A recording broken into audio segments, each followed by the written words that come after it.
যদি এখন মনে করে যে 28 বছরের একটা জামশেদ মজুমদার এসে কি বোঝে রাজনীতির, এই দেশের নেতাগিরি করে ভালো থাকা, হালাল খাওয়া খুব কঠিন। কতটা কঠিন জানেন? আরে আমরা জনগণই এত খারাপ, আমরা বদনাম করি পুলিশ 20 টাকা ঘুষ খায়, অথচ 20 টাকা ঘুষ আমরাই তো দিছি। আরে বাবা বোঝেন না কেন?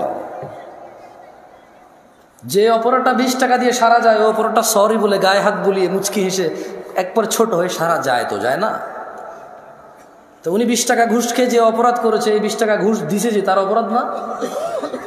পুলিশ বললাম তো সব পুলিশের উপরে গেল, তো এই যে লোকটা 20 টাকা ঘুষ দিছে এটা কি আমার উপরে আসে নাই? আমি তো পুলিশটা, ঘুষদাতা লোকটা কি আমি না?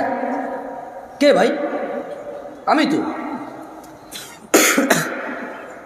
ওই নেশা করে জেলখানা যদি আমার ছেলের আমার ভাই যায়, তখন আমি আইন আদালত কিচ্ছু বুঝি না ভাই। যেমন বের করেন ভাই, ভাই বেল দিয়া দেন ভাই, জামিন দিয়া দেন ভাই, আমরা আপনার ভোট দিই ভাই, রাইট? হ্যাঁ, নেশা করে যখন আমার ভাই ব্রাদার হবে, ছেলে হবে, তখন এটা মুক্তি পাওয়ার মতো অপরাধ। রেপিস্ট যখন আমি বা আমার ভাই ব্রাদারের কেউ হবে, তখন এটা ক্ষমাযোগ্য অপরাধ। রেপ যখন আমার পরিবারের কেউ যখন ভুক্তভোগী হবে, তখন আমি বলবো এটা মৃত্যুদণ্ডের অপরাধ। এই হচ্ছে আমাদের মানুষদের চরিত্র।